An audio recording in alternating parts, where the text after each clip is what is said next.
Hello friends, माध्यमिक academy 2.0 में आपका स्वागत है। तो जूनियर सुपर टेट के लिए जो टॉपिक वाइज सीरीज चल रही है उसी के आगे हम आज का टॉपिक लेंगे नेक्स्ट। इससे पहले मैं आपके फर्स्ट और सेकंड वाला जो टॉपिक दे रखा था वो अपलोड कर चुके हैं। अगर अपना वो वीडियो ना देखें तो डिस्क्रिप्शन में लिंक दिया हुआ है, आप उस पर क्लिक करके देख लीजिए। दैनिक जीवन में उपयोग, रेशम वस्त्र, उससे बनने की प्रक्रिया, इम्पोर्टेंट डिस्कवरी जितने भी थे सब करा चुके हूँ।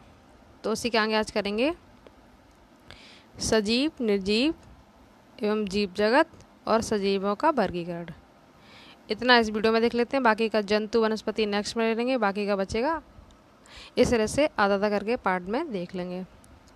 तो आज सजीव, निर्जीव और जीव जगत, सजीवों का वर्गीकरण इतना देख लेते हैं इसमें। तो सजीव निर्जीव तो आपके बहुत ही सिंपल होते हैं, सभी को आते हैं, बस शॉर्ट में जल्दी देख लेते हैं। पृथ्वी पर पाए जाने वाले पदार्थों को किससे भागों में बांटा गया? दो, सजीव और निर्जीव। सजीव तो आप सभी को पता है कि पेड़ पौधे, विभिन्न जीव जंतु सजीव के अंतर्गत आते हैं। सजीव क्या होते हैं? सांस लेते हैं, वृद्धि करते हैं, एक जगह से दूसरी जगह जाते हैं, गति करते हैं। ये सब क्रियाएं सजीवों की होती हैं। श्वसन, उत्सर्जन, उपापचय, गति, वृद्धि, जनन, ये सब सजीवों की क्रियाएं हैं। सजीव में मनुष्य, पक्षी, हाथी, पक्षी, बंदर, मेढक, हाइड्रा, केंचो ये सब आते हैं। ये तो नॉर्मल सबको आता है। ये इसके सजीवों के लक्षण हैं। आकृति, आकार, कोश की संरचना,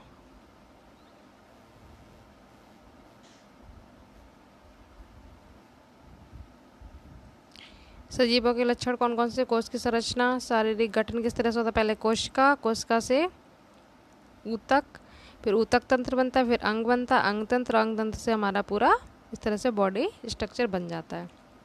स्टेप बाय स्टेप चलते हैं। कोशिका से ऊतक, ऊतक से ऊतक तंत्र, फिर अंग तंत्र, उसके बाद शरीर।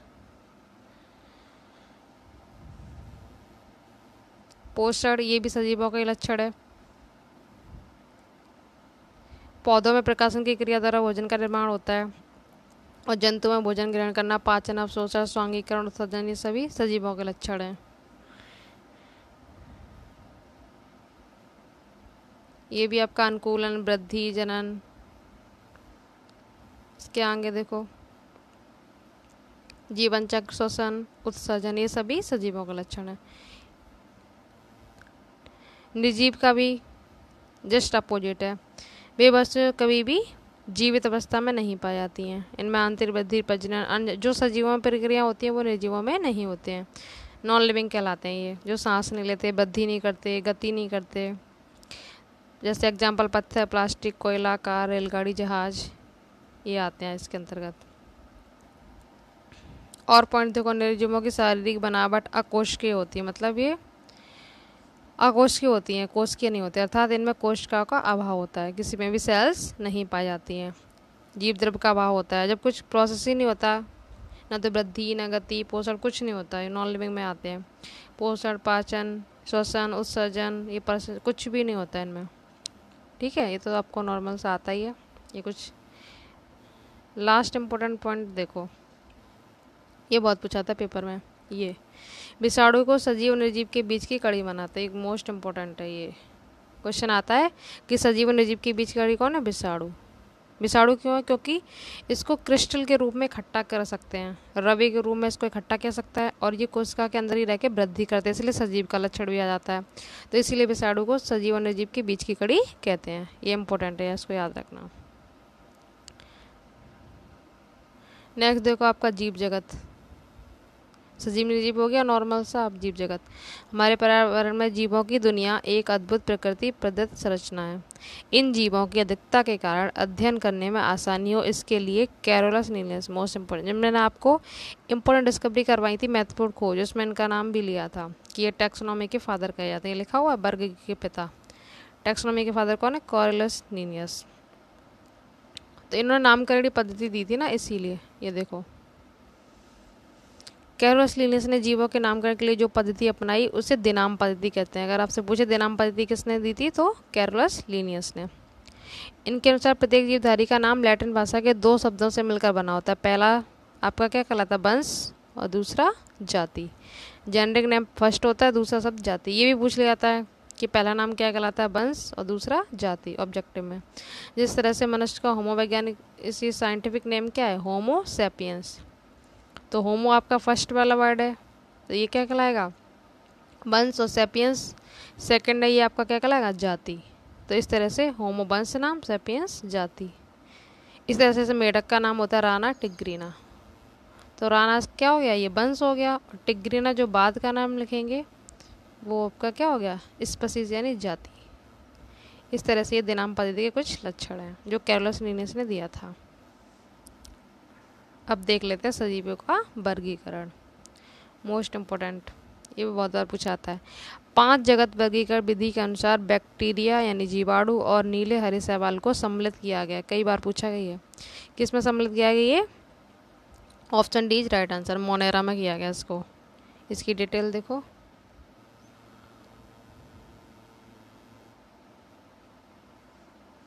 सन 1969 ईस्वी में R.H. व्हिटकर, ये नाम याद रखना, R.H. व्हिटकर ने समस्त जीवों को 5 जगतों में विभाजित किया था। वो 5 जगत कौन कौन से थे, फर्स्ट है मोनेरा।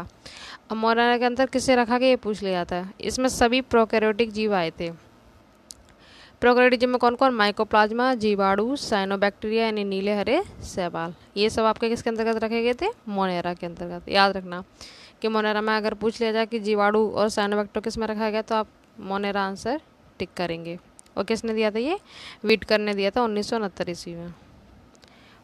प्रोटेस्टा देखो, ये भी इम्पोर्टेंट है, पूछा जाता है। इस जगत में सभी यूकैरियोटिक तथा एक कोष के जीवों को रखा गया, जैसे शैवाल, प्रोटोजोआ, स्लाइम मोल्ड, जो कवक फंगस होती है ना वो।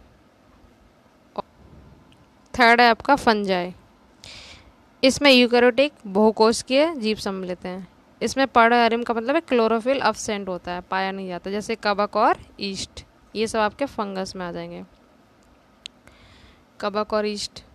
फोर्थ है आपका पादप यानी प्लांटिव, इसमें यूकैरियोटिक बहुकोषीय हरित लवक युक्त पादप पाए जाते हैं। इसमें क्लोरोप्लास्ट पाया जाता है, जैसे कि ब्रायोफाइटा, ट्रैक्योफाइटा, जिम्नोस्पर्म और एंजियोस्पर्म। ये आपके हो गए जिम्नोस्पर्म और एंजियोस्पर्म, यानी आवर्तबीजी, अनावर्तबीजी।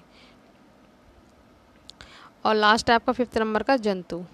इस जगत में सभी यूकैरियोटिक तथा बहुकोष के जंतु आए, जैसे सभी कशेरुकी और अकशेरुकी जंतु आए हैं। तो इसके आगे के जो भी क्वेश्चन होंगे वो मैं करा दूंगी, तो आपको क्लियर हो जाएगा।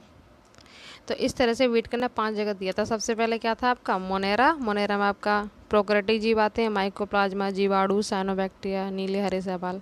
सेकंड था आपका प्रोटेस्टा, जिसमें सभी यूकैरियोटिक और एक कोष के जीव आते हैं, जैसे शैवाल, प्रोटोजोआ, स्लाइम मोल्ड। थर्ड आपका फंगस, ये फंजाई, इसमें आपको पता ही है जिनमें क्लोरोफिल नहीं पाया था वो पाए जाते हैं, जैसे कवक, ईस्ट हो गया। पादप में सभी ब्रायोफाइटा, ट्रैक्योफाइटा, जिम्नो, एंजियोस्पर्म ये आते हैं। जंतु में सभी कशेरुकी और अकशेरुकी जंतु आ जाते हैं। अब इसका देखो, ये पूछ लिया गया है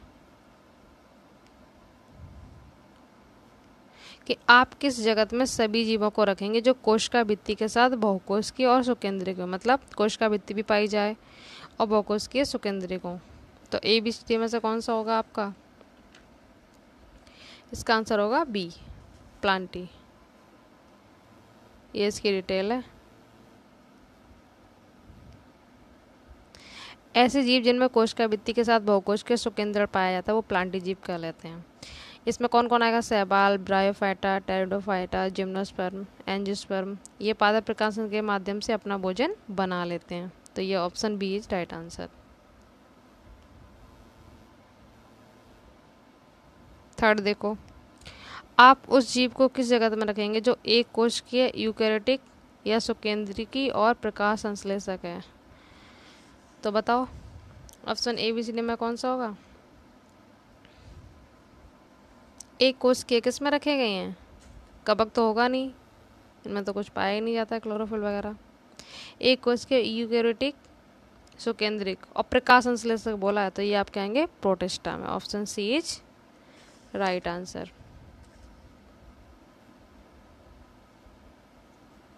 नेक्स्ट देखो, व्हिटकर के वर्गीकरण के अनुसार समूह में शामिल जीवों में पूर्णतः विकसित नाभिक नहीं पाया जाता है। किस में नाभिक नहीं पाया जाता, तो डी, मोनेरा में।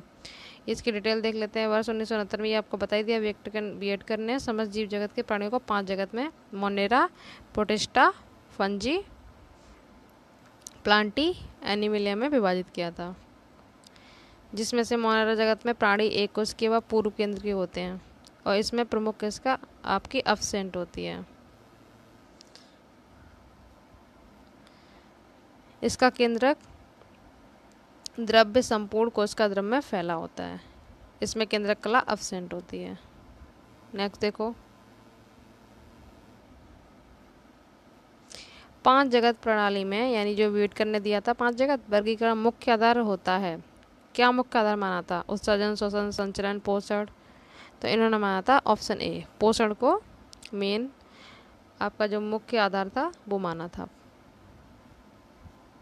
नेक्स्ट देखो, बिना कोश का भित्ति वाले बहुकोशिकीय प्राणियों को निम्न में से किस समूह के अंतर्गत रखा जा सकता है? तो ये ए, एनिमिलिया। एनिमिलिया में देखो क्या था, बिना कोश का भित्ति वाले बहुकोश के प्राणियों को एनिमिलिया समूह के अंतर्गत रखा जाता है। इसे मेटाजोआ भी कहते हैं। अगर आपको एनिमिलिया ना मिले मेटाजोआ तो उस पर आप टिक कर देंगे मेटाजोआ पे। इसमें कोश का भित्ति केवल पादप जगत के पौधों में पाया जाता है। एनिमिलिया जंतु जगत का समूह है।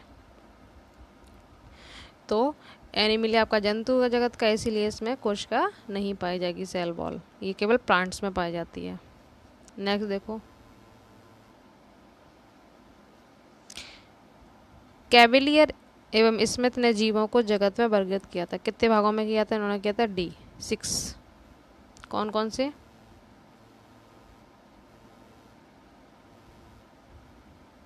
ये देखो 1998 ईस्वी में किया था। Animalia first, second Protozoa, third fungus, fourth Plantae, fifth Chromista और लास्ट है आपका बैक्टीरिया। इन 6 भागों में बांटा था और वेट करने 5 जगत में। कौन कौन से? मोनेरा, प्रोटिस्टा, फंजाई, पादप और जंतु। ये मोस्ट इंपॉर्टेंट है वेट कर वाले। 8th, अंडे देने वाले प्राणी कहलाते हैं।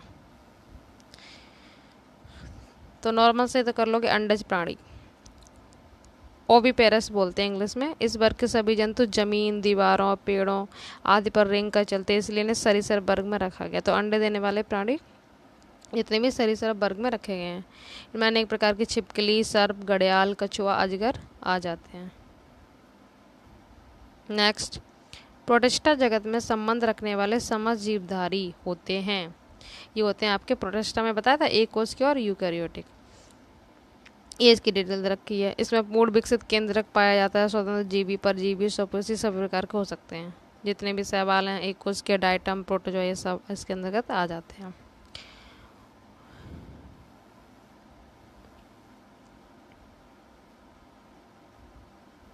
ये देखो मोस्ट इम्पोर्टेंट है, उत्सर्जी पदार्थ के आधार पर जंतुओं का वर्गीकरण। ये बहुत पूछा जाता है पेपर में। अमोनोटेलिक, यूरिकोटेलिक और यूरियोटिक। तो अमोनोटेलिक कौन कौन से जीव जो हैं वो उत्सर्जित करते हैं? तो मछलियाँ, प्रोटोजोआ, ये सब अमोनिया उत्सर्जित करते हैं। जितने भी फिशेज हैं प्रोटोजोआ हैं। और यूरियोकोटेलिक, ये जितने भी सरीसृप हैं, पक्षी हैं, कीट हैं, कीट पतंगे जितने भी, ये सब आपका यूरिक अम्ल। जो यूरिक अम्ल उत्सर्जित करते हैं ना, उन्हें यूरियोकोटेलिक कहते हैं। जो अमोनिया उत्सर्जित करते हैं उन्हें अमीनोटेलिक कहते हैं। तो अमोनिया उत्सर्जित करने वाले जीव आपके मछलियाँ और प्रोटोजोआ हैं। और यूरिक अम्ल आपके सरीसृप, पक्षी, कीट पतंगे ये सब आते हैं। और जो यूरिया उत्सर्जित करते हैं स्तनधारी वर्ग जैसे मनुष्य, ठीक है, तो ये आपका क्या कहलाते हैं? यूरियोटिक।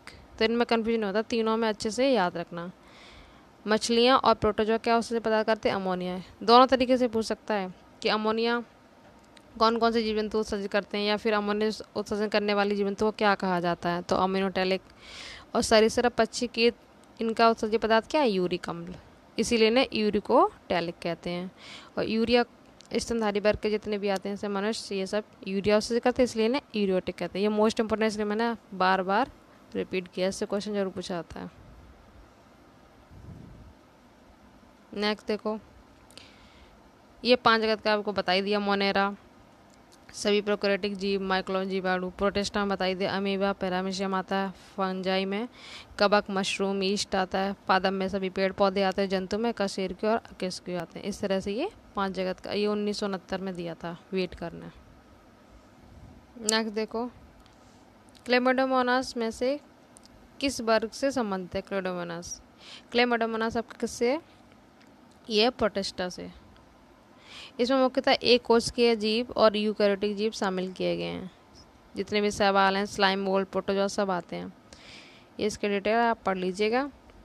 इसके और एग्जांपल देखो, amoeba, Entamoeba, Plasmodium, Euglena, diatoms, ये सब प्रोटिस्टा के अंदर आते हैं। किस वैज्ञानिक ने जंतुओं की पहचान के लिए तालिका यानी की विकसित किया था? तो ये किया था जॉन रे ने।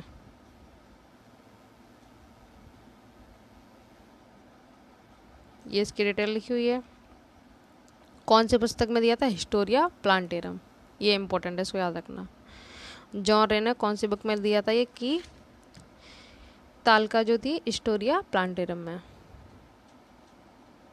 इसी को आगे चल के क्या कहा गया? आधुनिक वर्गीकरण का आधार बना था। यही हिस्टोरिया प्लांटेरम में जो उन्होंने डिस्क्राइब किया था जंतुओं की पहचान।